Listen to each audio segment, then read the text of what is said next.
Righto, great. Welcome, welcome, Jonathan. So I'm just going to go right into it since we are already 14 minutes into our time. So greetings from Trinidad and Tobago, everyone. My name is Sonja Dumas, and welcome to what promises to be a very vibrant discussion on the Madras, some of its history and context, and some of its various manifestations in the contemporary Caribbean space. Mapping the Madras is an independent project of mine born of curiosity.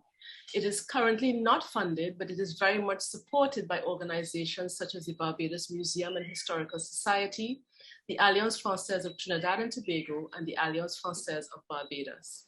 I'm tremendously grateful for that support. Currently, the project is digital only, but the plan is to have a hybrid project, both digital and physical exhibitions, and I'm still working on the website.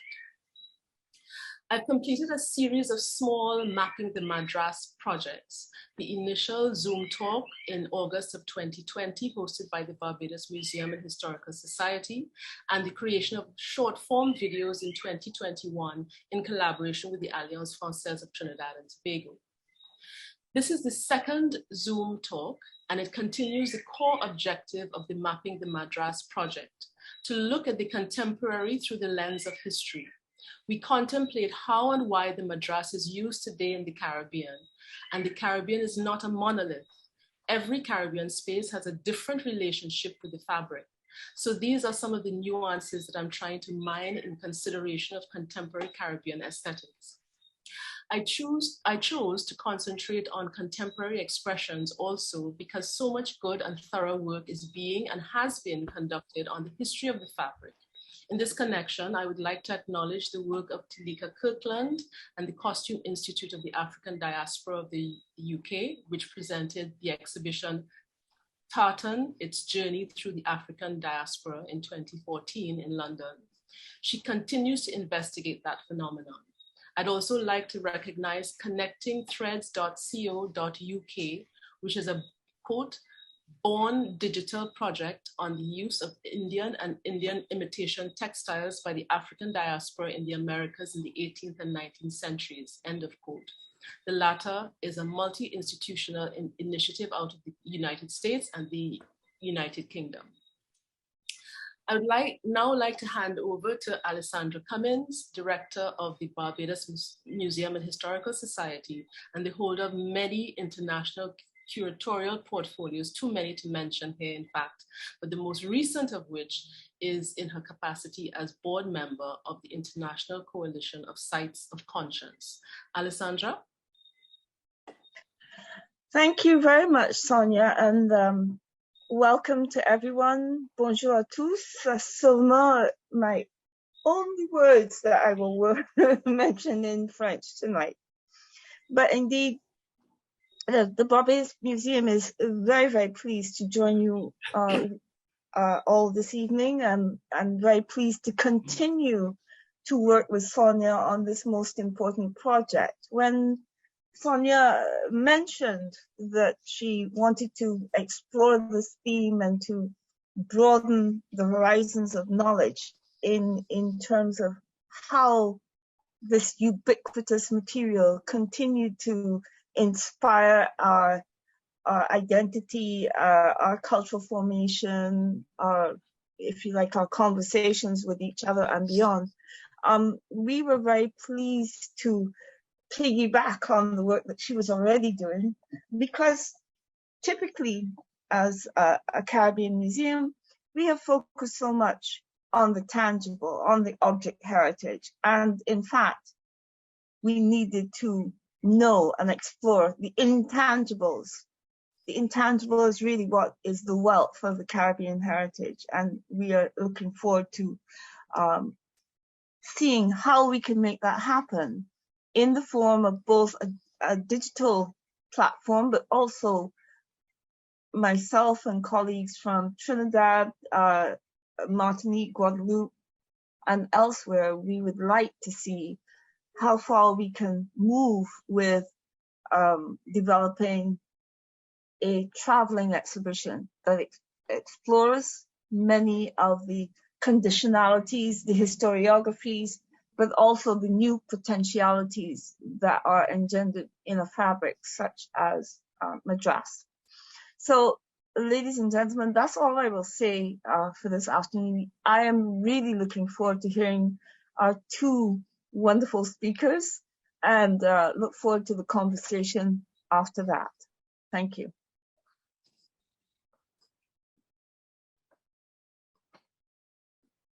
Your microphone is off. Oh, sorry about that. I was going to actually invite Enya Lene of the Alliance Française to speak after. So, and thank you very much, Alessandra, for those wonderful words. But I suspect she's in the other Zoom trying to sort things out. Oh, are you there? You're there? Okay, yeah, wonderful, Enya. Oh, great, great, great. I didn't see you there. So thank you, Enya. And please, I invite you to bring greetings from the Alliance Française Trinidad. All right, so bienvenue tout le monde. Hello, everyone. So my name is Enya Lene. I am the cultural assistant at the Alliance Française, and I'm here to speak on the behalf of the Alliance Française team. So we are really pleased to host this conference, Mapping Madras, organized by our dear Sonja Dumas.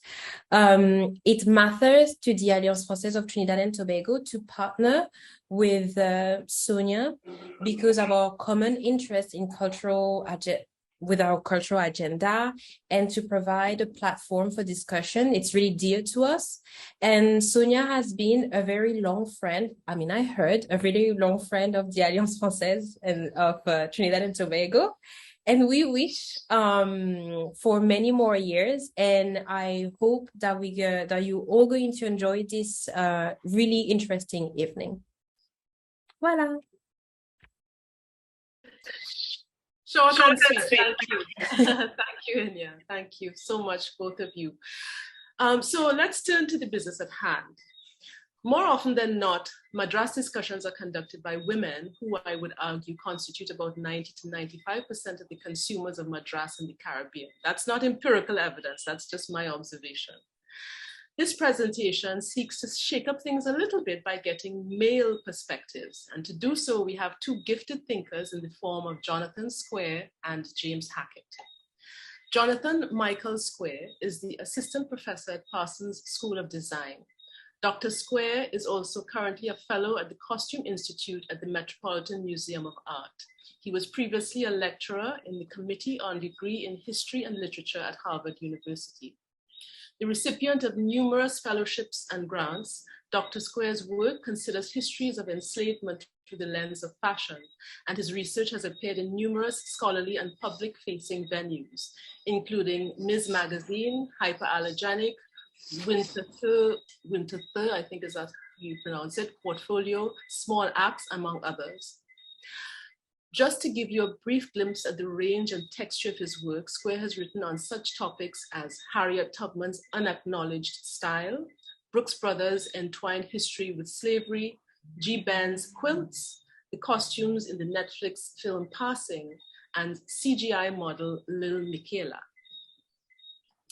Dr. Square has curated several exhibitions, including Slavery in the Hands of Harvard and solo show of the work of historian and artist Nell Irvin Painter.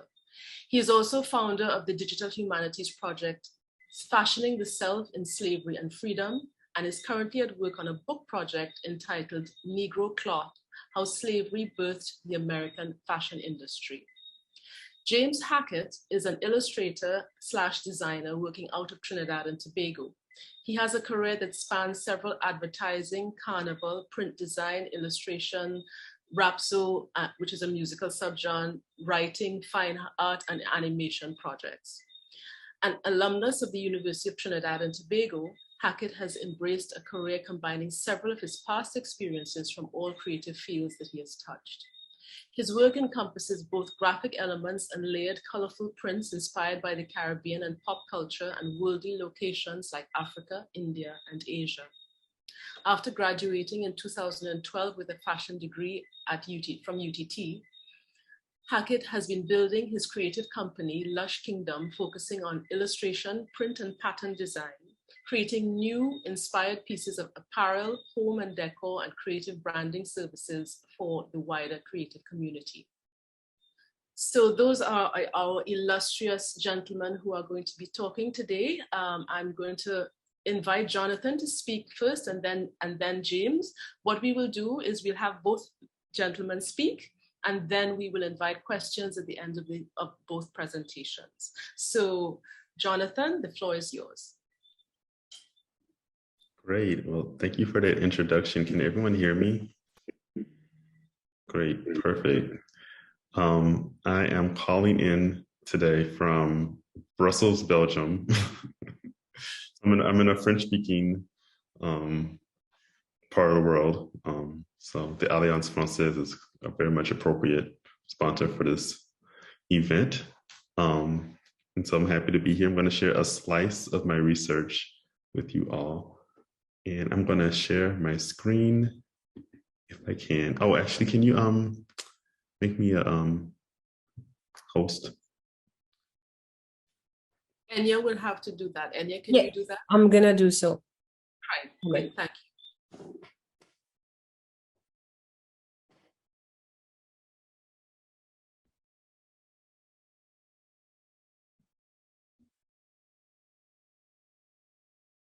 Madras, is it working? Yes, thank you so much. Okay. Can everyone see that? Perfect. Okay. So I'm in the process of working on a book manuscript right now. And as Sonja mentioned in her introduction, I focus on enslaved people's dress. And I look at a lot of different aspects of enslaved people's dress. I have a chapter on Negro cloth, which is a textile that was manufactured typically in the Northeast of the United States or in Western Europe. And it was manufactured specifically for enslaved people. But I have one chapter in the book where I look at head wraps. And in particular, many of these head wraps were Madras head wraps. And I look specifically at New Orleans, which today is part of the continental US, but as we know, Louisiana historically is part of the Southern Caribbean. So I look at Louisiana, but I also look at the wider American South and also to a certain extent the French Caribbean. And so I'm going to present this aspect of my research today. So the title of this chapter is The Myth of the Tignon, the Invention of New Orleans. And tignon is a word in Louisiana French used to describe head wraps.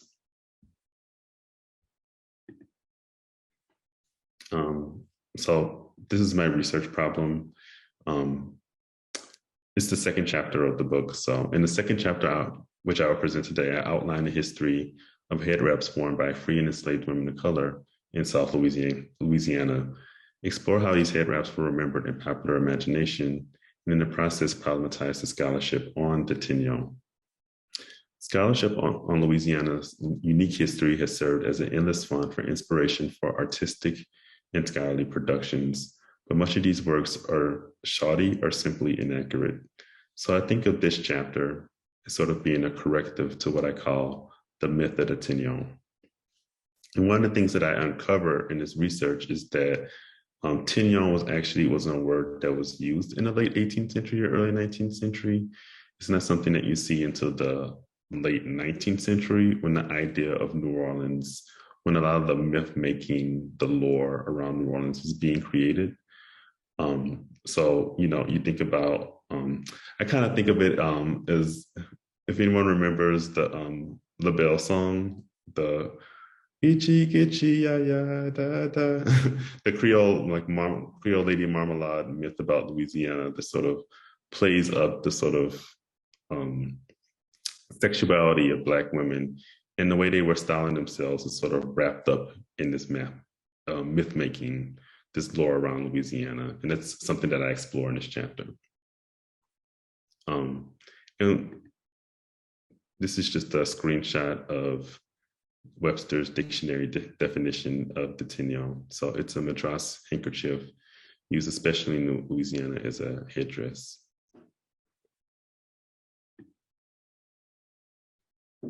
I included this map in the presentation just to show that I look at an era of Louisiana when it was a Spanish colony. we think of Louisiana as being part of the larger French world, the Francophone world. But Louisiana was also part of the Spanish Empire as well. And there was a law passed in 1786 that's often referred to as the Tignon Law, that legislated how Black women were wearing their hair, how they were styling their hair.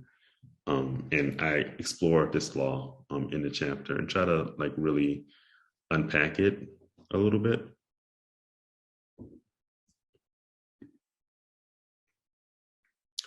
But one of the most important, besides looking at legislation like the 1786 Tignon Law, are looking at newspapers or sort of travel writing about New Orleans in the 19th century.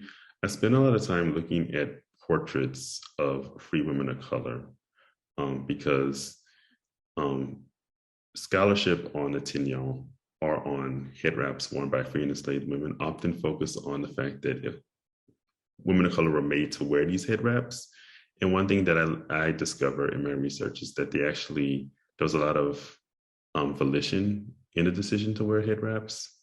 It wasn't an imposition, a legal imposition. It was part of their Afro-Creole identity.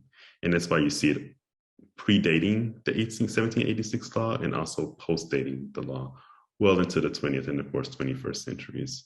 So I look at a number of oil paintings of free women of color and look at how they were styling and expressing their identity using these Madras head wraps. So this is an example. It's from 1844, and as you can see, not all of the portraits that I look at, the women are necessarily wearing Madras head wraps, but they're all wearing some sort of head wrap. But in this case, this is clearly a Madras head wrap if you look at the pattern of her head wrap.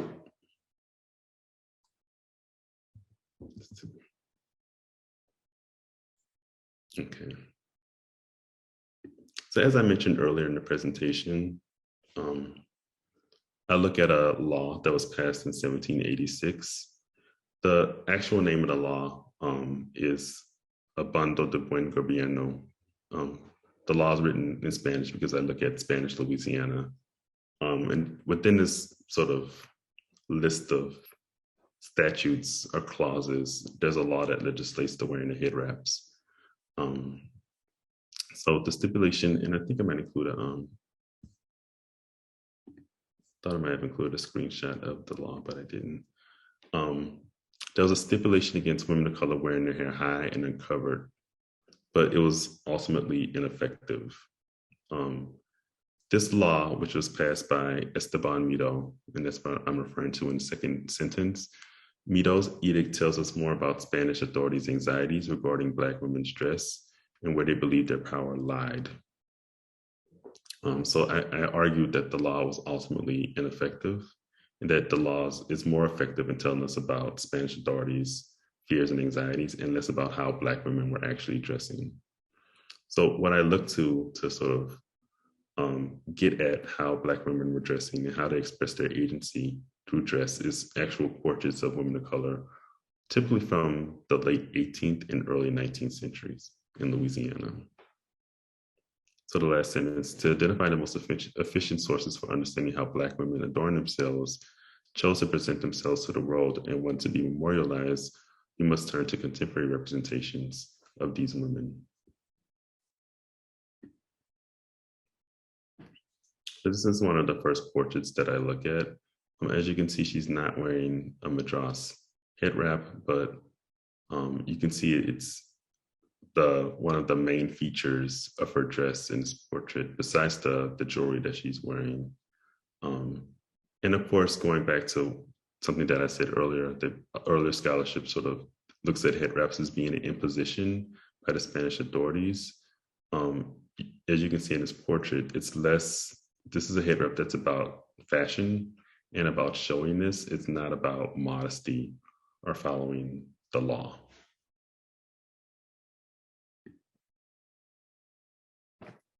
I included this portrait in my analysis because, as you can see from the date, it's 1795. And the edict that I looked at is from 1786. And so you would think that this is a woman of color. Her name is Marianne Celeste Dragon. you'd expect her to be wearing a head wrap if there was a law in the books that legislated women of color wearing head wraps. But one thing that I found in my research is that it was a choice, that if you wanted to express that part of your identity, if you wanted to play up your Afro-Creole identity, then you wore a head wrap. Marie-Anne Celeste Dragon was someone who identified more so with her European ancestry. And so in this portrait, you sort of see her sort of replicating sort of European portraiture. She's wearing an Italian round gown.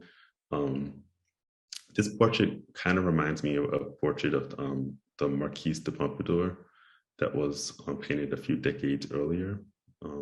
So as you can see in this portrait, it's more sort of her leaning more into her European heritage than her African or Native heritage. This one's one of my favorites. It's from 1829. This is clearly a Madras head wrap. There are a lot of curious elements in this portrait. Side note, she's holding a snuff box, and you can see she's pinching her right finger sort of as if she's about to partake in the snuff. What I think is most important, of course, because I'm interested in Madras head wraps, is the head wrap that she's wearing. It's just like in the first portrait that I showed you. It's sort of one of the most important elements of the portrait. Everything else is pretty dark. And we're really meant to really zero in on this head wrap, which is made out of a bright yellow and green pattern Madras textile.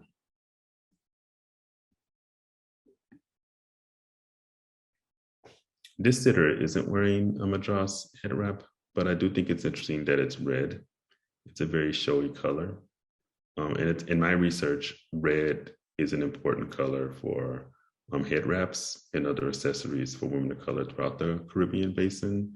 I'm still trying to unpack what the significance of red is. I imagine for some people it had some spiritual significance. If anyone has any ideas, maybe we can talk about it in the Q&A. But this is a very evocative portrait. And unfortunately, with the exception of Marie-Anne Celeste Dragon, this woman, I don't know the names of the women in these portraits. So unfortunately, I don't know her identity.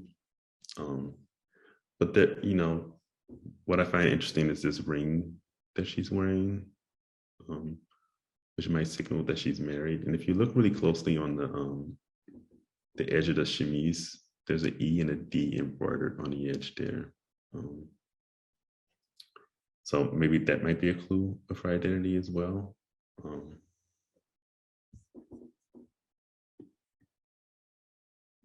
This one we already saw. Again, I think we're meant to really focus on the elaborately tied Madras head wrap.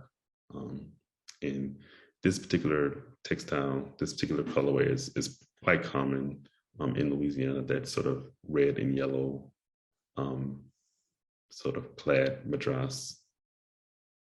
Again, more red. She's wearing a red shawl and also red costume jewelry. So again, red is something else that I see over and over in my research, at least in Louisiana and the French Caribbean.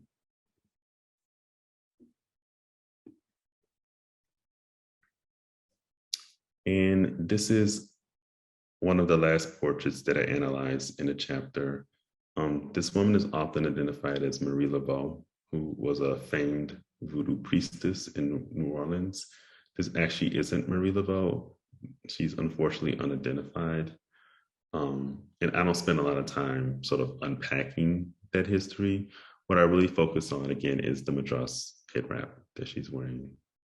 And again, you know, thinking about the 1786 legislation, if this was an imposition for women of color to cover their hair, as you can see in this portrait, part of her hair is sticking out of the side of the head wrap. So it was less about covering the hair and more about accentuating the hair. And that's something that you see in the other portraits too. The hair is not necessarily completely covered, as in this one or this head wrap. Like, it's more about accentuating your hair than about covering your hair. So it's not about modesty. You know, there are a lot of head wrapping traditions globally. It's often for spiritual or religious reasons. So it's about covering your hair completely as a sign of modesty. But as you can see in these head wraps, it's less about modesty and more about ostentation and showiness and fashion. One thing that I'm also interested in, and when I first started this research, this actually wasn't an interest of mine, but it kept on coming up over and over again, is actually white colonials' consumption of Madras. So as many portraits of women of color that I've found wearing Madras head wraps, I've also found as many portraits of like white people, wealthy white people in Louisiana, and also in metropolitan France and in other parts of North America wearing head wraps.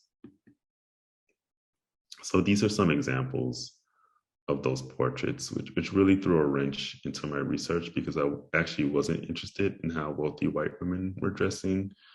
My research really focused on enslaved people and their descendants, but it just kept coming up over and over again that I had to address it. And maybe when I'm done sharing my screen, I'll put an article in the chat that I wrote for Small X about this particular dynamic of like wealthy white women wearing Madras.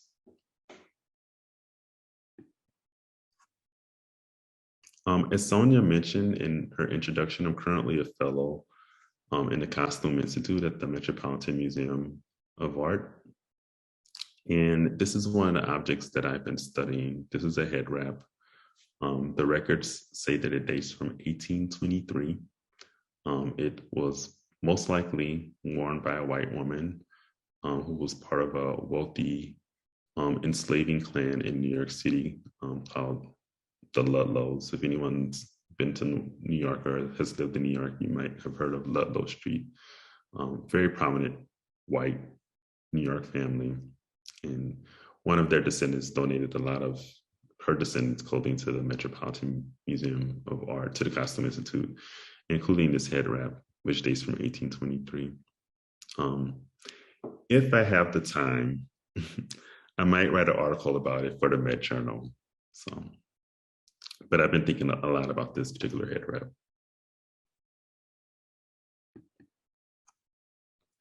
I included this slide because I'm also interested in 20th and 21st century appropriation of Afro-diasporic styling techniques, including head wraps.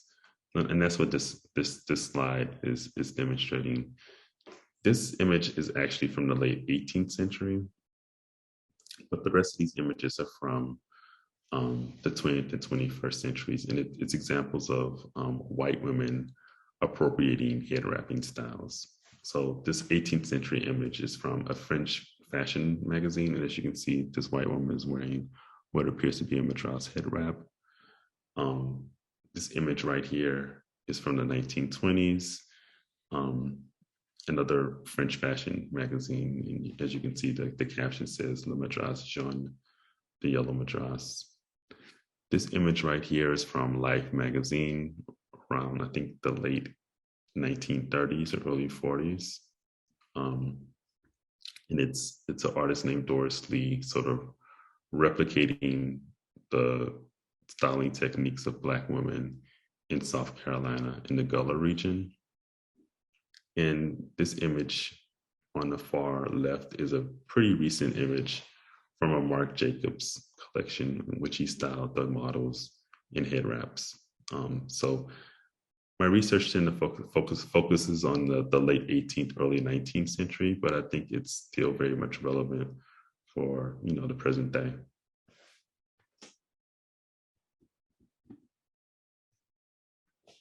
So I'm going to wrap it up.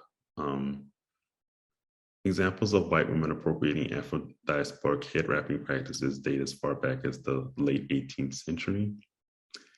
As an analysis of these portraits demonstrates, Black women's styling choices were not dictated by legislation, rather by long-standing Afro-diasporic traditions that pre- and post-date the 1786 edict.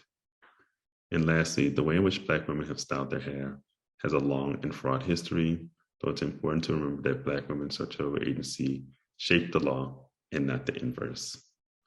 So I'm going to stop there Once we're done presenting, I would love to get any questions, critiques, suggestions, etc. Great. Thank you so much, Jonathan, for that very provocative presentation. Gives one a lot of food for thought and trying to, as you say, sort of debunk some of the myths that maybe surround the Madras, in terms of where you're coming from with it.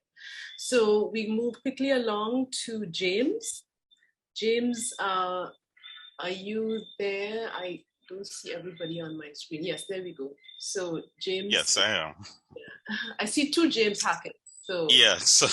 Real James Hackett, please zoom in. Yeah, so what happened is I want to use the computer to present, and basically I just need for people to see me, I use the laptop. That's the short story. Okay. So I'm just gonna get that going. So you'll hear me, and I will share from the computer itself.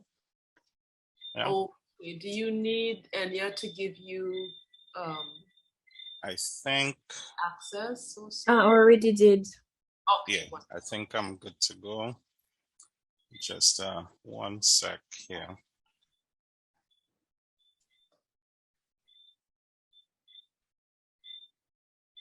Okay.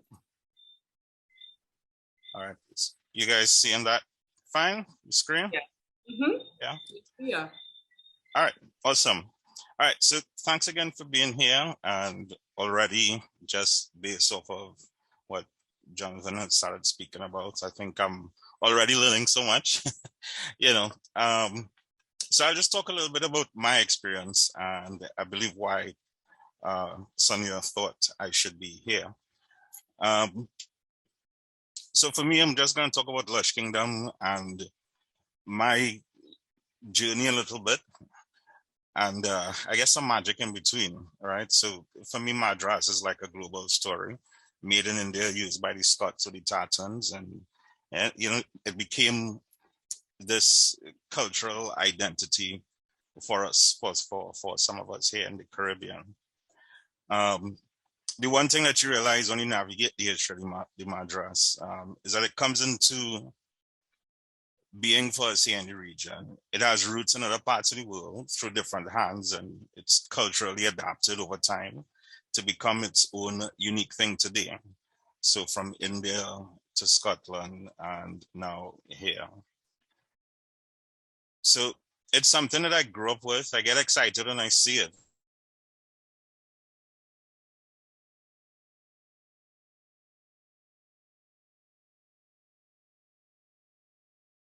Of my family and neighbors would wear it in different ways. So intuitively, I get it. It would show up randomly in creations of mine without thinking too deeply about what I was doing, why it would end up there. It just felt right as an addition to the work. And in terms of where I'm at now,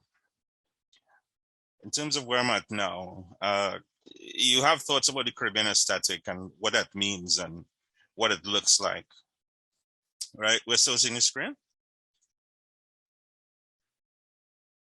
I'll assume that we are. Yeah, we're seeing the screen, Caribbean aesthetic. Okay.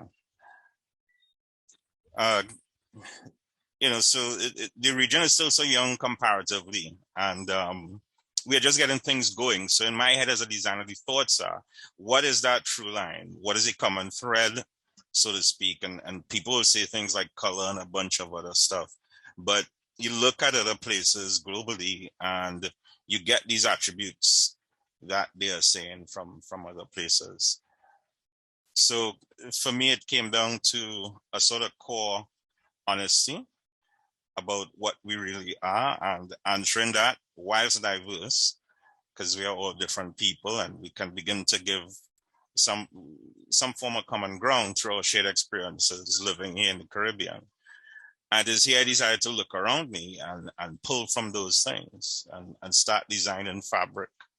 And Madras was there at the start, inspired me to build on the legacy and in some of my earlier sketches and and things that I made, like that bag, the lining was a piece of Madras fabric that I thought would make sense as part of what I was doing.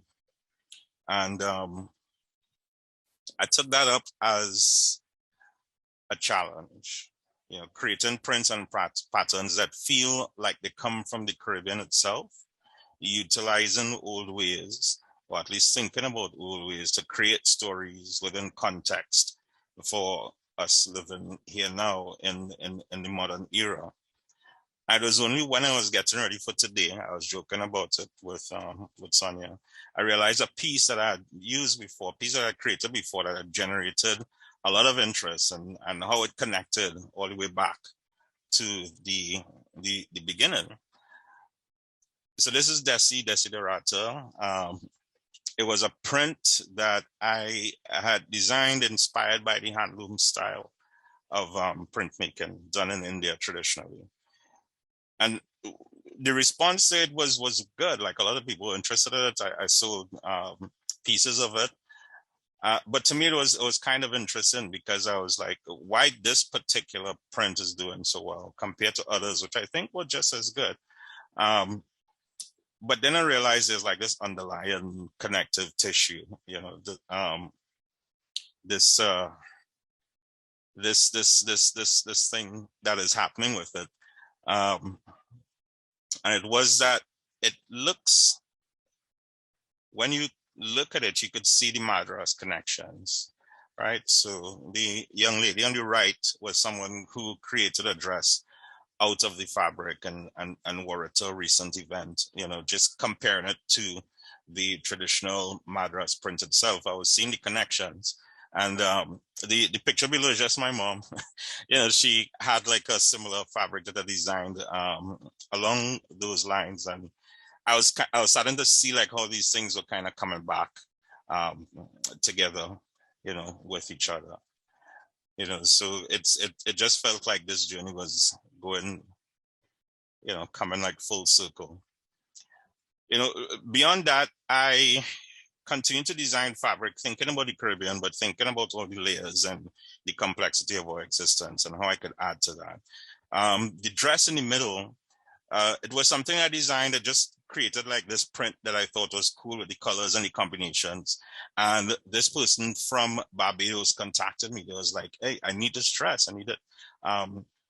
What she was seeing something that she could wear for the Bajan independence celebrations that she had coming up, you know, and this was something that escaped me completely. I didn't realize, like, you know, the connection with the colors, but she was seeing it there. All right. For the guys, I just kept looking at different ways, and up there was still in my phase, playing with African prints and finding like modern and Caribbean kind of layered ways I could play with that in the textile designs. The lady on the right, I wanted to work with her a little bit, just thinking about this concept of solar punk and how it felt like something that new age Caribbean folks might be into, you know, just taking us a little bit forward, a little bit edgy, a little bit interesting, but still have elements of our Caribbean experience. So if I were to continue further, just to talk about a couple of the prints, this one in particular is an interesting piece. I created this very early along my path with Lush Kingdom, creating patterns. And the comment that you could see there, you know, boys will be men if given room to breathe, space, and space to be emotional, and encouragement to develop themselves. And this was something that felt like a little bit more political, but for somebody who was just trying to do like these kind of fashion pieces and making fabric for folks to wear and look nice and stuff. But Enchanted Boy, which was the name of the print, was me thinking about the modern man and the modern experience for men, right? And I was asked to kind of make some more comments on this. So these are like some of my thoughts at this point in time. I think modern men have some growth to go through. And I think we have some unlearning parallel to understanding new things about the modern experience. the fear people have when they hear stuff like this is like, oh God, they want us all to be gay. But in conversation with a good friend of mine, the idea is more about men being men and owning their space, however they are, and not at the cost of their identity or the women and children and people around them. You can be confident and strong and hetero and not make women feel like shit. And you can be all that and have a different sexual orientation as well. Boys can be sensitive, softer, but masculine because they can learn to reconcile with our mental health as well as our physical health, to be strong, but strong holistically. And that's like the backdrop of thinking about Enchanted Boy and thinking about how we can teach each other as we go through our experiences. And is looking back at myself as a teenager, a Belmont boy, who was just as interested in playing and running around outside, messing around. But I had my nose, dug deep into comic books and science fiction books. And it's good to be weird and strange and magical because there's a lot of space there to be creative, and we may be denying the world, some of that energy by ignoring boys who may vibrate outside of the expected mold. So I will continue to do like this series Enchanted Boy because I think it will speak to a number of folks who would like to hear it. The last print I would get into would be the second Africana, which I mentioned before, and I wanted to do another take on it, right? So as I mentioned before, it was trying to take this concept of the African wax print and layer it with some kind of Caribbean element, and just keep experimenting with that. And these are some of the results of it that you're seeing here. And there will probably be an Africana Bowl 3. There will be like a lot more fabrics that I will continue to use. And all of this came from just looking at the people around me and being inspired by that and asking, well, what next can we add to it? And I think I'll stop here for now. And if you guys have any questions like Jonathan, I'll be happy to answer them, or at least add to the conversation, because this was good. Thanks for being here. Thank you so much, James. That was really something, and I really love the way the two presentations, while quite different, do speak to a whole lot of considerations that we have in common in terms of identity and truth, and trying to get at something that is the core of something as opposed to just the superficial. So I want to open up the floor, but before I do that, I already have a text from Alessandra, so I'm going to give her pride of place to make comments because she was so moved by some of what she was hearing. So Alessandra, would you like to come in with your comments and questions?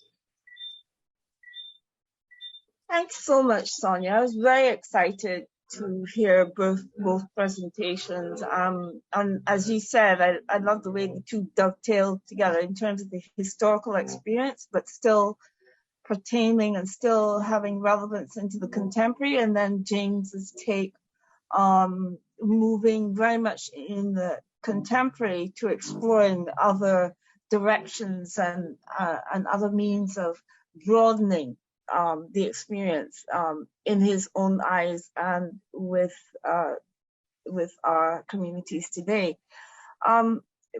Before I say anything further, though, I'd like to take the opportunity to also welcome some other colleagues who are here with us in the room, and just to mention that, Sonja, your project dovetails very much with Jacqueline Bishop, who's here with us, and her explorations of Caribbean textiles, and the ways in which those were portrayed over several decades, and how that relates to her own aesthetic and how she explores that today in a number of different initiatives. So I'm very excited that the two of you are in the same room, because you're talking in a very related way around this this magical material that we have called Madras. And then I also wanted to welcome Jocelyn Gardner, who's here and who is a close colleague and friend and an artistic practitioner who again is exploring new ways in which printmaking can still have relevance to artists today, but that takes us into exploring other traditions, other textiles, other layerings of cultural practice, which I think have exciting meaning for us as well today. So I just wanted to raise a flag for our female contingent members, and hopefully they'll have something to add to the conversation as we go on. But let me come back now to Jonathan raising, I think, quite a critical issue and indicating how he was somewhat stymied by the notion of these white women wearing this highly important African or African Caribbean textile but in a very different way. And what I wanted to say to you, Jonathan, is that I think you've raised quite an important issue, a little bit of the, new things opening up for me. But what I've understood from my art historical training and what I've always regarded is, I've seen the two as completely separate. The ones where the white women are appearing, and the white men for that matter, are always presented with the title of man wearing a Turkish headdress. And the same thing for women. Turkish materials being very, very significant, very, very popular, if you like, as part of a cultural transitioning that occurred largely in the early 19th century, but you could see origins in the late 18th century too. And indeed, the Turks do produce some of these lined and checked materials, so that it is important. What you've raised, I think, is quite important, because to what extent, I do think that a number of these images are looking at people who bought and wore this material very much as Turkish. They had no notion, probably, of the importance within an African American or African Caribbean context.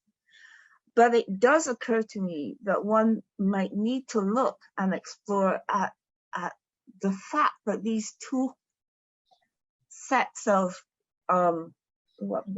not aesthetics, but sets of sensitivities or sensibilities are being raised at approximately the same time, and it's very, very much the fashion in Europe, in England. That is what they thought they were wearing. Now, to what extent might the two have intruded on each other? I think that would be a very, very critical research project. So I hate to problematize it even further, but I think you need to do some other digging in that area too. So those are my comments, and I'm very, very excited about the information that has been generated already, but is emerging as we continue the dialogue. Thank you. Thank you, Alessandra. Yes, those are some very interesting points. I want to invite Jonathan to respond if he wants to. No, thank you, Alessandra. Those are great comments. I 100% agree. Like, you're right to highlight that there was a trend in the early 19th century for wearing turbans that were inspired by the Orient or Turkish dress. The portraits that I found, one of those portraits was a woman in metropolitan France, but the rest were like white women in Louisiana. And so they might have been drawing from this trend, but you know, they were surrounded by and dressed by women of color. So I think the two are possible. Like there's some overlap, there's some confusion. They might think that they're sort of tapping into like a trend from the Orient or from, you know, the Middle East, but you know, at the same time, you know, I think they're replicating styling techniques of like women of color that were, one, helping them get dressed and also, you know, helping raise them and manage their households. So I think there's a bit of an overlap there. So I agree with you. Great, great. Nothing is ever linear and easy, is it? Everything always has these convolutions, and that is the lot of history. And does anyone else have any questions or comments? This is the time for discussion and for, you know, questions and so forth. So I invite anybody. You can either put it in the chat or you can just open up your mic and hopefully, if you. I think I could just add like one comment. I was having an interesting conversation earlier today where the person was saying that we're still seeing in pop culture a lot of people, in particular groups of performers and whatnot, borrowing heavily from Black women and getting further in their careers whilst appropriating some of the elements of Black culture, specifically Black women.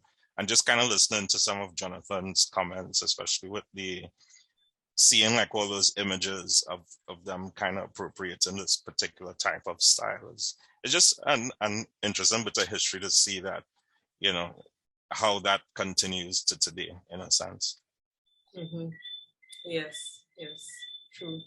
Shalana has her hand up. Shalana, you want to come onto screen and give your contribution? Hi. I am not the most appropriate right now, but yeah, you just talking about things not being linear, but I'm neutral on it. But about 2 years ago, the Virgin Islands had a big scandal because persons that appear white, they came down to our Miss Universe pageant to run here, and then said like they lived here for like 6 months so they could run because it's easier to get in, because most of our girls are you know, they're thicker, they're bigger, they're darker, and some may say those are not the attributes that Miss Universe is looking for. And so we became like a gateway for Caucasian girls coming down and claiming Virgin Islands identity in order to run for Miss Universe, because they're going to get a better chance to get in because we're an easier market. And so a young lady who appeared white, she's now claiming that she has some kind of African ancestry, but she always presents herself white.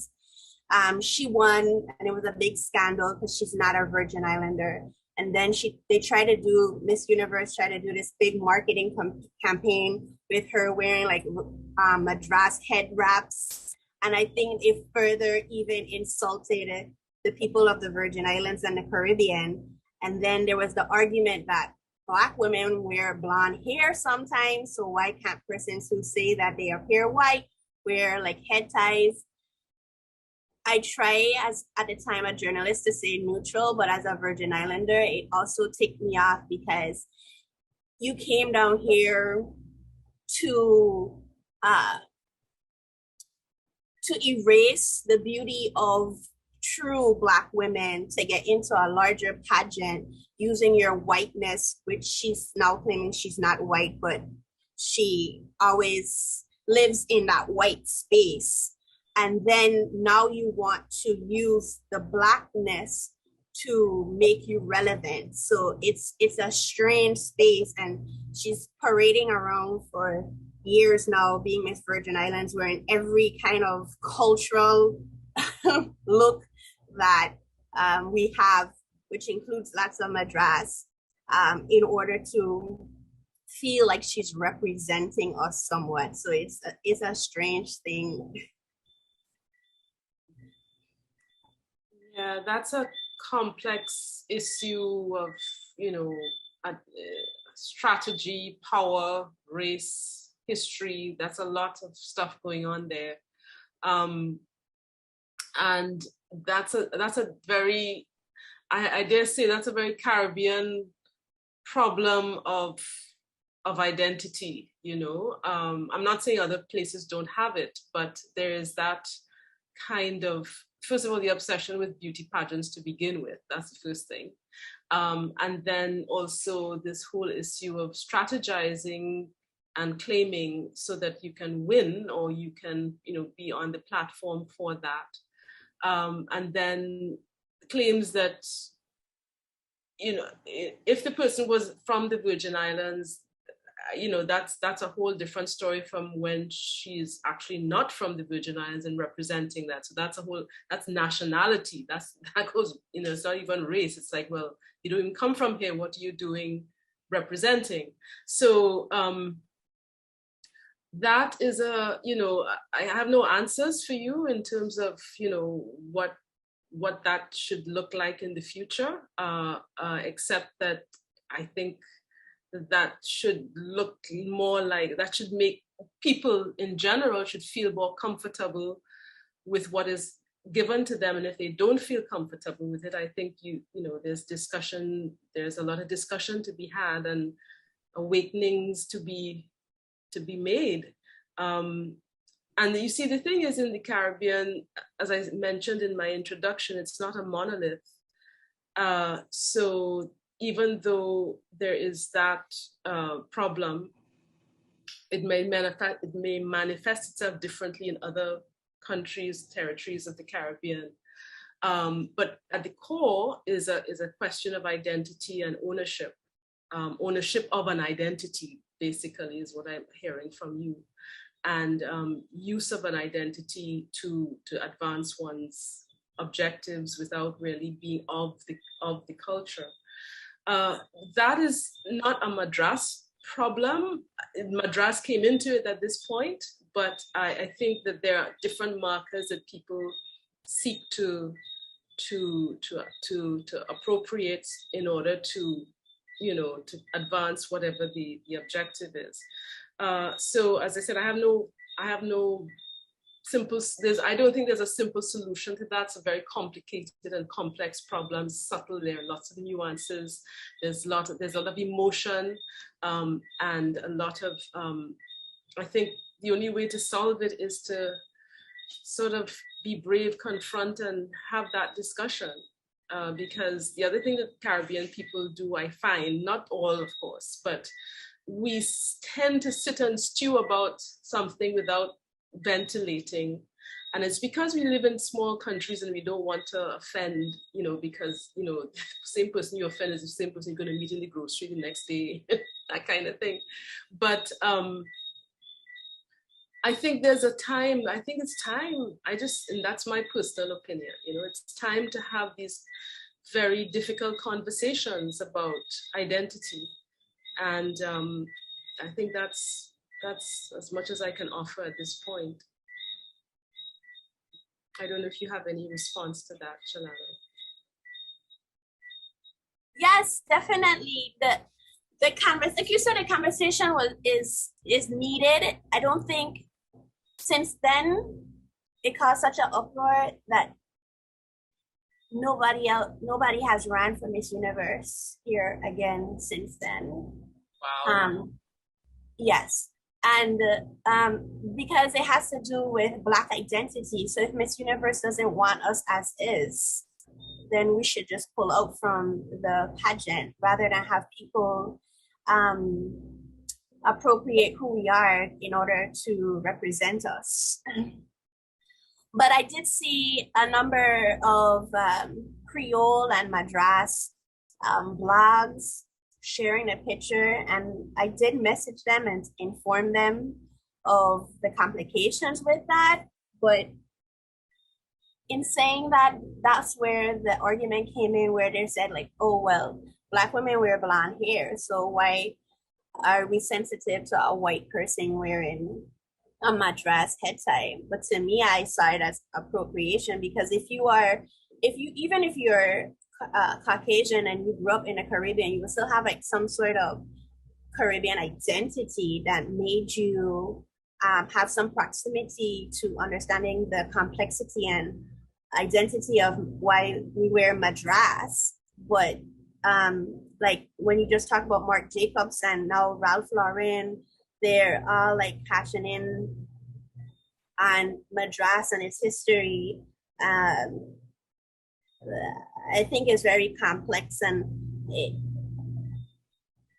it's a very complicated conversation to have. But I think it's also claiming identity and having, if we are going to cash in on things that we first have the ability to do so, and not other people cash in on our culture and identity. Yeah, I think that's a critical thing there to champion one's own. And as I said, I come back to this notion of the Caribbean not being a monolith. In some countries of the Caribbean, people want to disband within Madras. Okay, they say that it's too close to slavery, and they don't want to be associated with it, and they're embracing more African prints that are ironically not made in Africa. Most of them are Dutch prints or what have you. But the fact is that they represent something different for that particular part of the Caribbean, and some don't have it at all. So, or they have it in such little bits and pieces that it's not as significant as a sort of national sensibility. So that there is everything is different in terms of how different territories of the Caribbean perceive the fabric and how they want to own it and what it represents for them. In some countries, it's just about a folk culture. So you just see, when you see a quote unquote African Caribbean dance, you see Madras and that's the end of that. In other places, it's much more ubiquitous.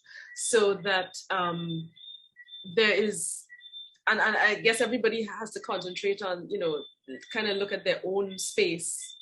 And this is part of mapping the Madras. I'm trying to look at different spaces and how people interpret them and what they will come up with in their 21st reaction to Madras, right? Because again, I don't tend to delve in the history because I think, as I said, that's kind of covered by a lot of very good projects that are going on. One that, as I said, the one that looks at the Indian-inspired textiles, looks at the history of that and the threads, literally and figuratively, the threads of engagement that have come from Scotland and how that was manipulated in what we now call Chennai, and all of these influences. Was there I even heard of, and I haven't really investigated it, but there's some kind of quality of engagement between maybe Nigeria and Chennai, or Nigeria and somewhere else, way before the fabric got to the Caribbean. I don't know if that's somebody's theory, but I know that's out there, right? And so I guess it is somebody's theory, but I don't know the underpinnings of that. But there are all these, again, life is never simple and one-dimensional or linear, so that you have all of these intersecting ideas of histories and then overlapping histories, and who's telling the history, and then it comes to the Caribbean, and again, there are different hierarchies of Madras. Okay, there are different, even in Madras or in Chennai, there were different hierarchies of the fabric itself. Some are more expensive than others. Not everything is a monolith.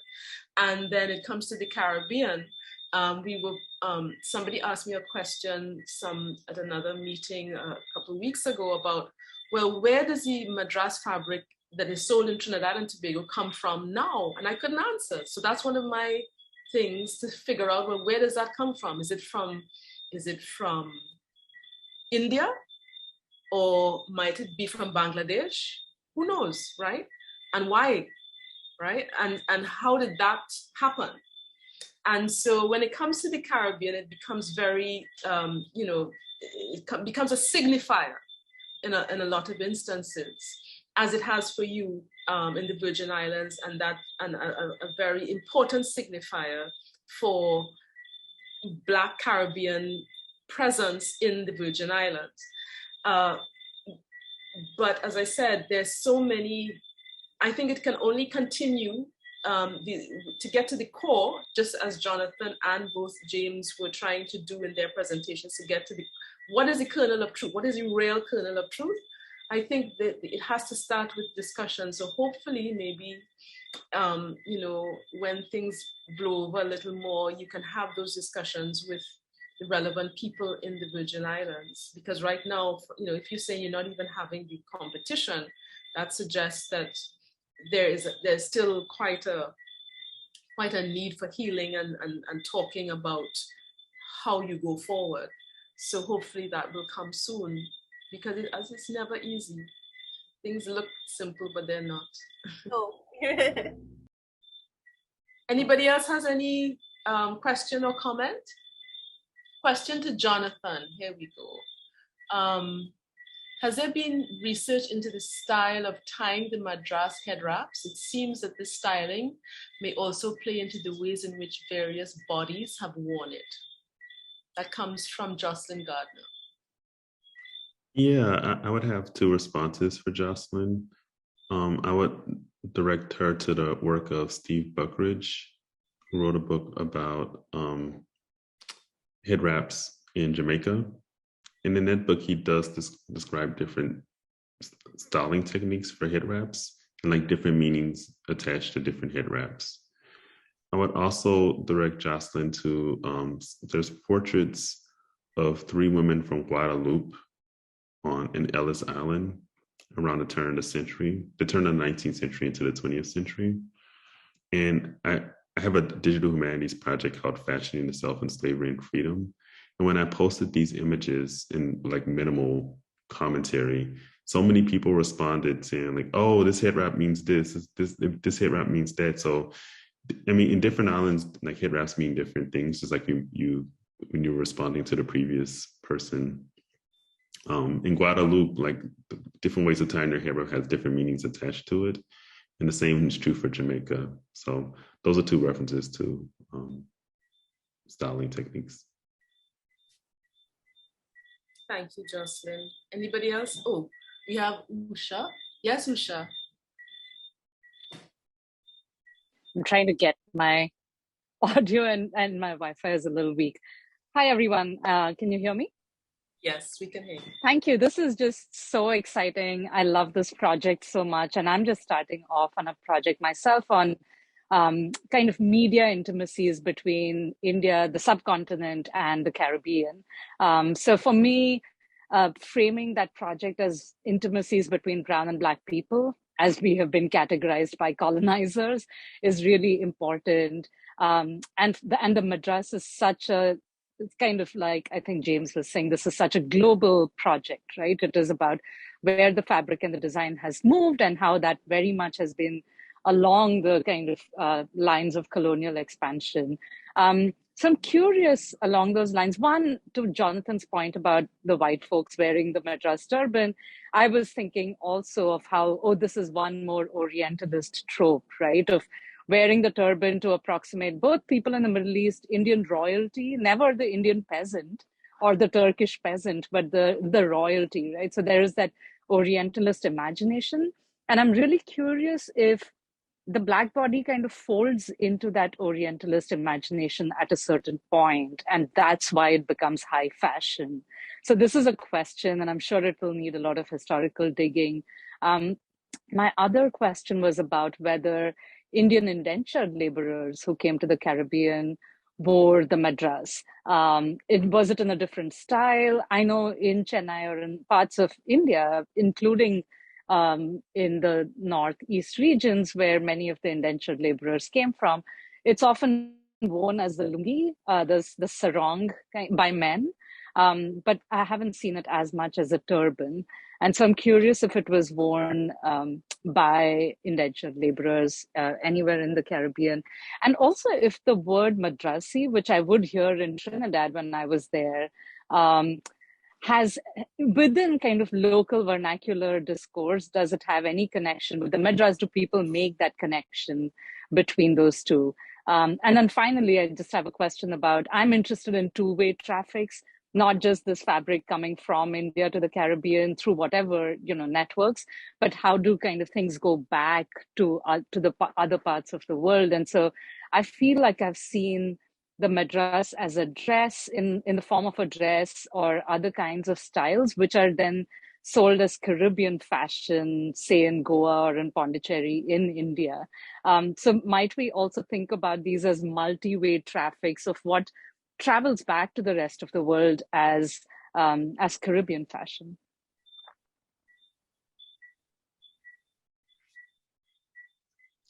I mean, I can answer the first part of your question about sort of confusion between Black and brown people, or the collapsing of difference. And I don't have like great language to describe it, but it's something that I've noticed too. I often think about the term Blackamoor and how like people from sub-Saharan Africa are confused with people from Moors or people from North Africa.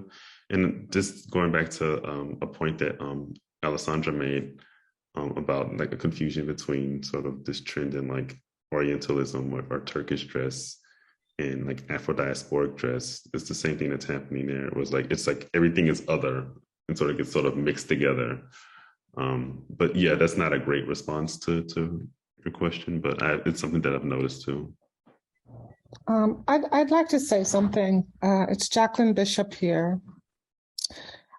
Specifically, I'm hoping you're hearing me, yeah? Yes, we're hearing you. Specifically in response to the exoticism of the Black female body. I've spent the entire summer, you could say, reading. I didn't realize, I wouldn't frame it in those terms, but those terms could apply to it. And very early on, one of the things that stood out to European settlers, regardless, but particularly women had a different response to it than European men, was Black women's dress and how they dressed their bodies.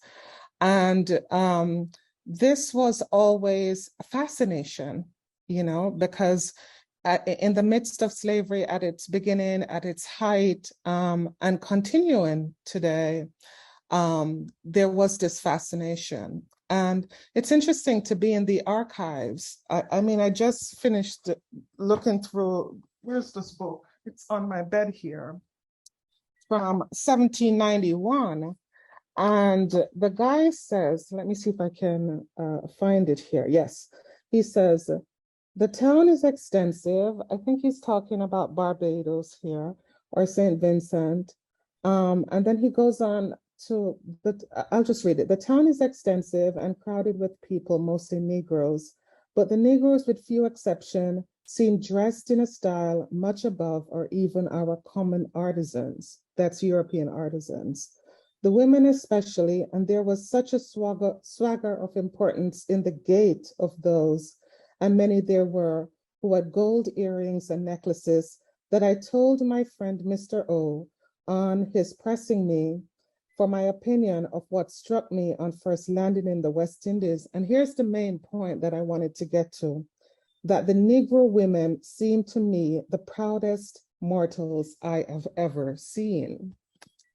And so when you go back in the early 18th, in the 1700s, even in the 1600s, you begin to see how Black women self-fashioning themselves is read by both white men and white male and white female settlers. And by the way, Shalana, as I was listening to you speak, the difference with Black women and blonde hair, these are all power dynamics. And we're talking about settler societies and who have power within these societies.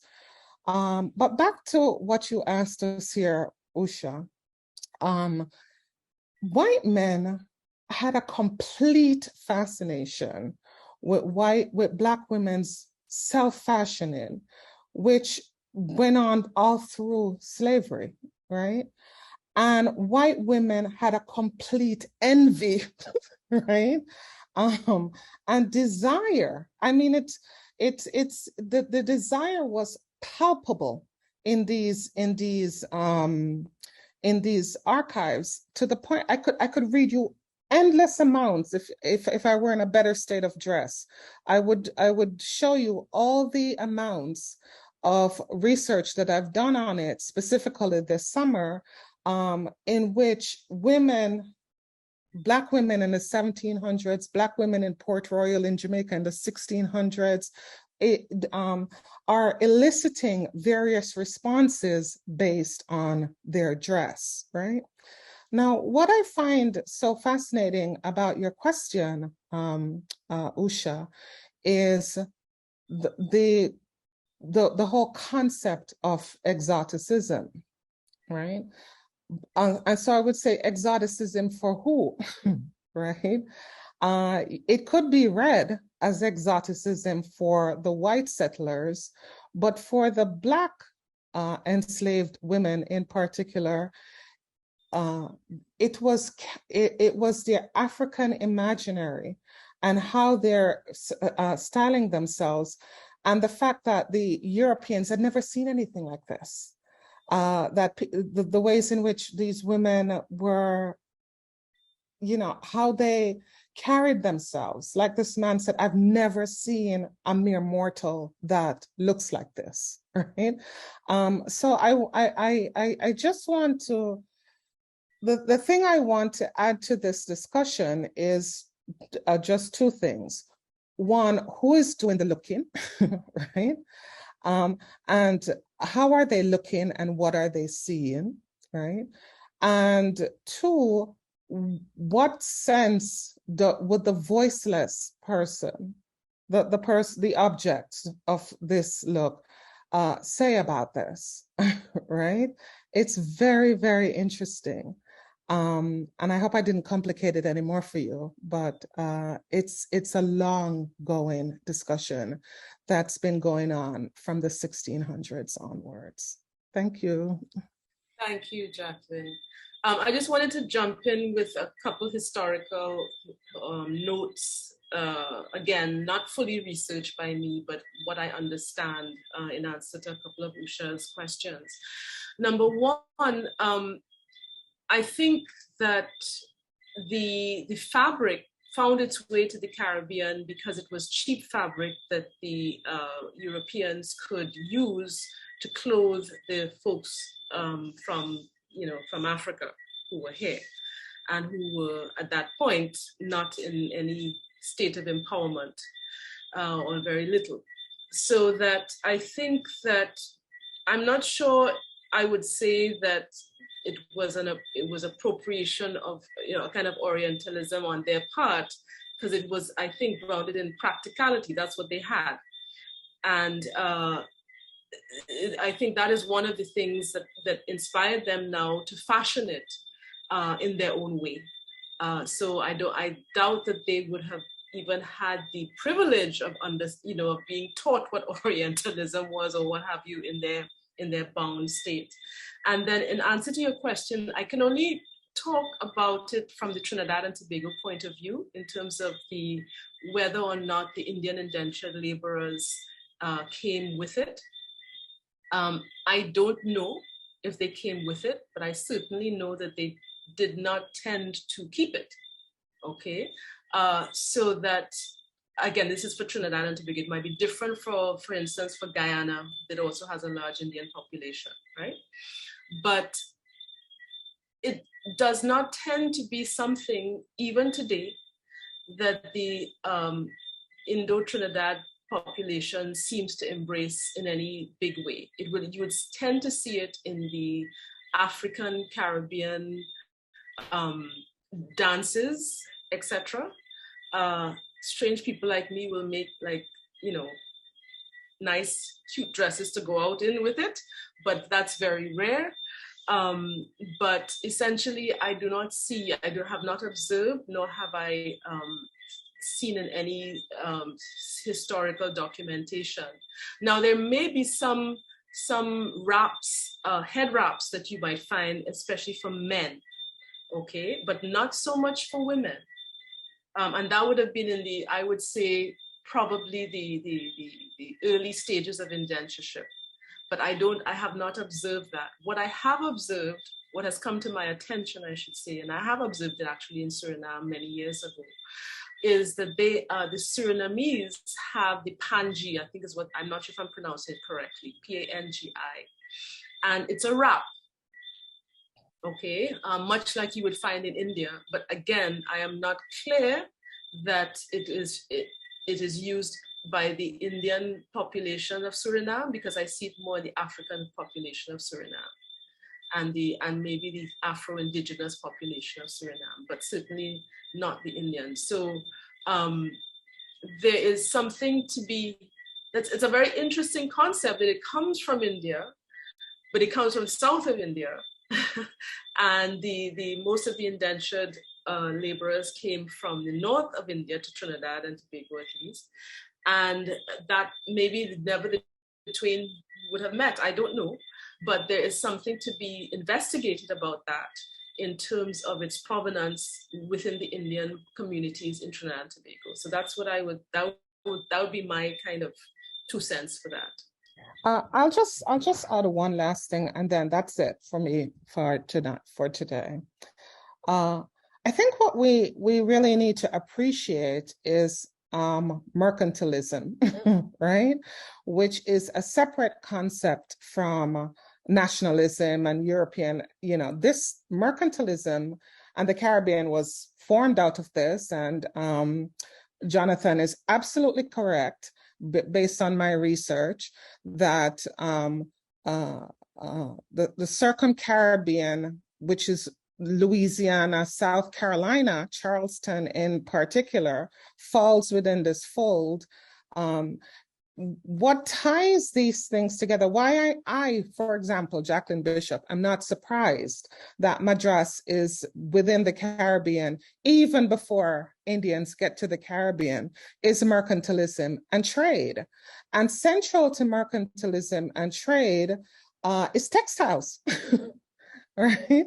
And so when you start to read these ships' logs and whatnot, you see cloth coming from India going to London, and then coming from London and coming to the Caribbean. And I just want to push back a little bit on one suggestion, which is that the enslaved, slavery was an atrocious thing, right? I think we can all agree on that. However, what is fascinating to me in my research are the places in which the enslaved were able to create a voice and vision for themselves. And by that, I mean, if you look at someone, Alessandra is going to laugh at this, as like the market woman, for example, right? Or the fact that planters did not want to feed or could not feed people. So they said, okay, we'll give you a plot of land and you can go to market and whatnot. Well, when you look at some of the things that these market women are selling, then you understand self-fashioning during this period of slavery and why it's so important to enslaved women to dress well and to use their Madras and whatnot, because some of these market women got very rich to begin with. Their owners were borrowing money from them, right? And some of these market women were there's a wonderful, well, it's a bad book. There's a bad book called something another ribbon, and it traces how a family in England got rich by selling ribbons in the 1700s in Jamaica, right? And then you had these enslaved women who were using these ribbons, right, and fashioning them, right? And on the plantations, the white women were like losing their minds because the enslaved women ended up outdressing them, right? And there's this wonderful thing, it was going around Facebook the other day, of the slave of one woman and or the enslaved person and the white woman ending up at a party in the same dress, right? So it's we have to push back a little on the idea that slavery was just a totalizing thing in which the enslaved had no agency and whatnot, because they are dressing in the 16th century, they, as enslaved women, they are using these gardens and they are dressing themselves and they are dressing their children, maybe in response to the fact that they had so few other means of control in a slave society. That's it. I'm done. Thank you, Jacqueline. I think a lot of that has underscored what was said before in terms of, you know, a sort of taking agency for what you have, what you've been presented with, and making it your own. Let me just check to see if there is anybody else's hand up. I don't see any other questions in the chat. Anybody has any comments or questions that you would like to share at this point? Anybody at all? Sandra has her hand up. Sonia, yeah. If I may. No, somebody said somebody had her hand up. Jackie was pointing out that I had my hand up. Oh, Alessandra. Sorry, Yeah. I was Sandra, and I'm like, okay, I didn't hear the Alice. Go ahead.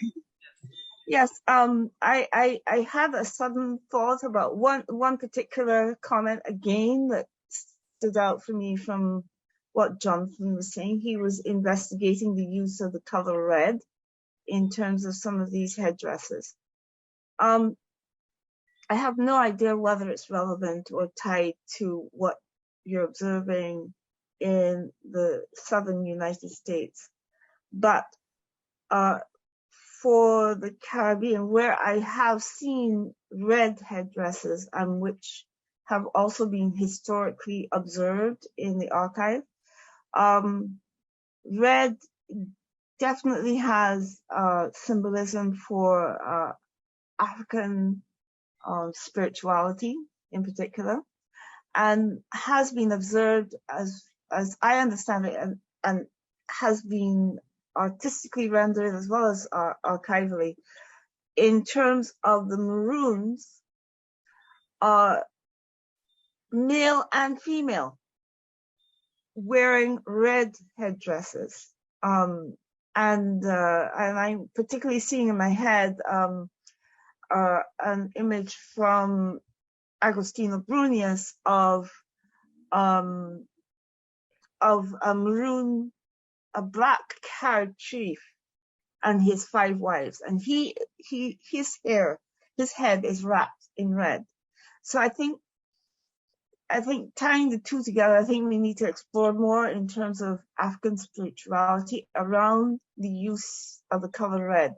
In other religions and other cultures, blue has significance. I've seen also reference to indigo and what have you, but the red, I think that would be a very good point to interrogate further, Jonathan. I really very much appreciate it.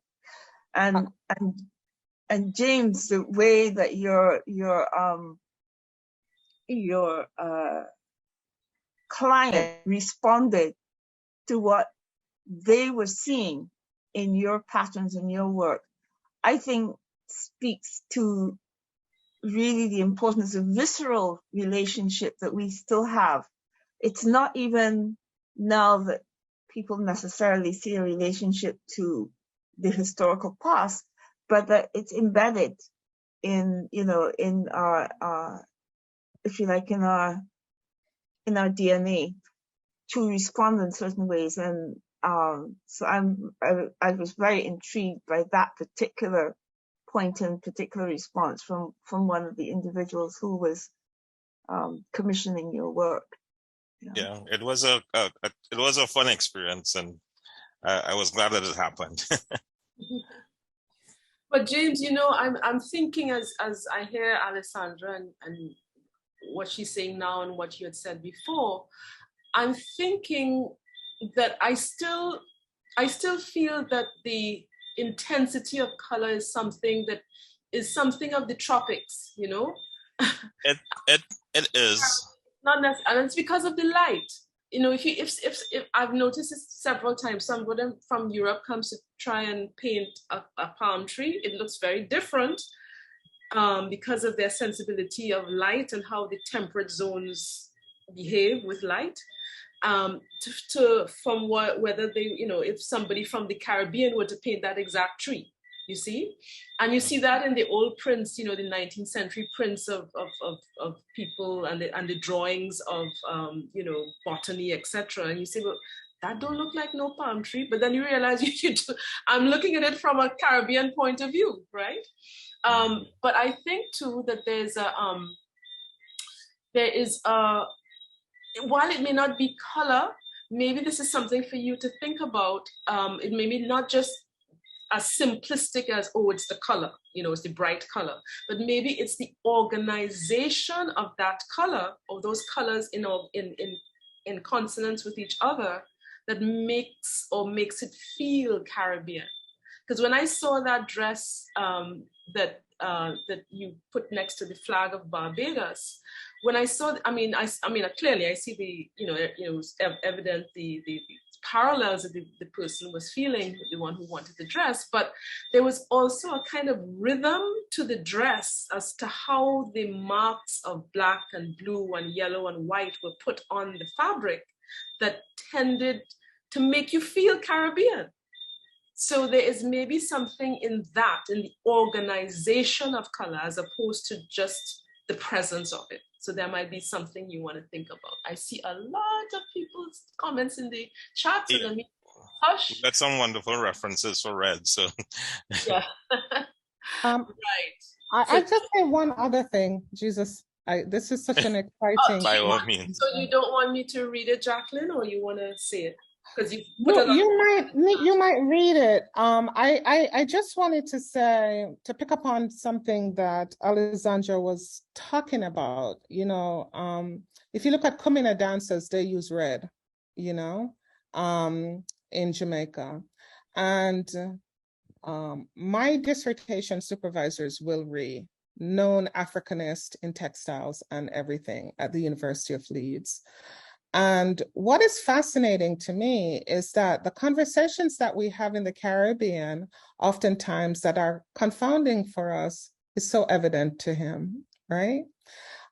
So for example, this conversation of red came up, right? And it came up in the most uncanny way, because my cousin had a child and she put a red band on the child's arm. And I said, well, why would she put a red band on the child's arm? And Will lifted his arm and said, the same reason why I wear one from Nigeria, right? So red is associated with protection. And my great-grandmother used to do this all the time as a maroon woman in Jamaica. And red was also reserved for European royalty as well. I'm sorry, for sub-Saharan royalty as well. It was a color that for many years they exclusively alone could wear. So that's it. No more. I'm done. Well, riffing off of that, I mean, red in Ghana is funerary, to be honest. And then so in what is currently known as Ghana. So it's not always, you know, again, it's these shades, these nuances of meaning.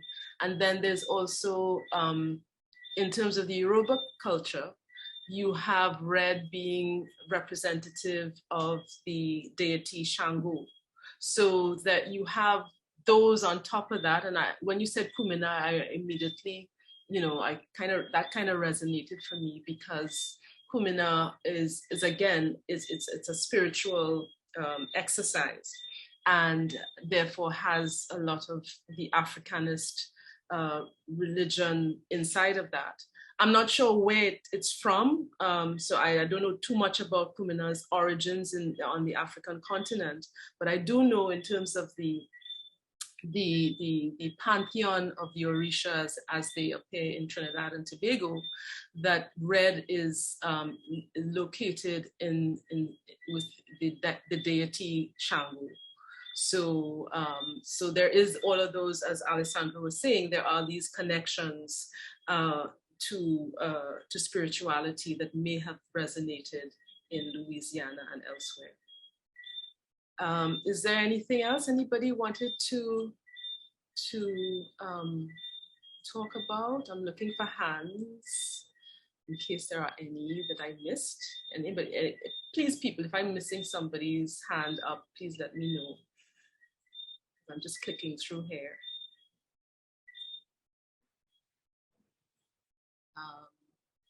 And Jacqueline has given some amazing sort of, as James said, references. Red cloth was and continues to be a means of protection in Jamaica. It was the same thing she said, sub-Saharan royalty. And yeah, so those are the other comments. And then Alessandra made one about the image I was referencing is late 18th century by Brunius Chatoya and his 5 wives. For those of, I think most people know about Chatoya, but he was one of our good rebels who was a freedom fighter. So is anybody else has anything? Thank you, Miha. Thank you so much. Miha is saying she has to go along.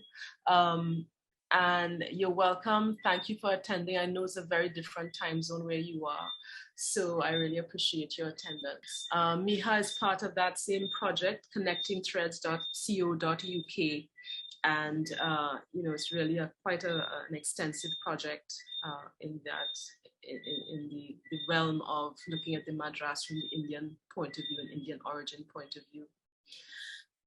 And of course, as Jacqueline mentioned, they do consider quite actively the mercantilism and that aspect of it as well. So if there are no other questions or anything, I thank you for staying. I'm really happy that, I think we were 15, there were 18 people and there's still 15 people, so thank you. And if there's no other comment from anyone, I will just say, well, I don't know where everybody is. I'll say good night. I'm assuming it's night where everybody is. And thank you so much to our speakers, to Jonathan, who is from the United States, but right now in Brussels, and for James, who is James, you're in Belmont, because I'm in Belmont right now. I don't know where you are, but that's where I am. El Dorado. Oh, El Dorado. Okay, no. So you're not too close to where I am now. And so we're both in Trinidad and Tobago, specifically Trinidad. And thank you to Alessandra. Thank you for everyone's comments. And I think it's a very sort of powerful proposition that we are looking at. I'm really chuffed that a lot of people from all over the world are looking at it, because I think that's the kind of engagement that it needs. And without further ado, I'd just like to say, be well, stay healthy, stay positive, and thank you very much.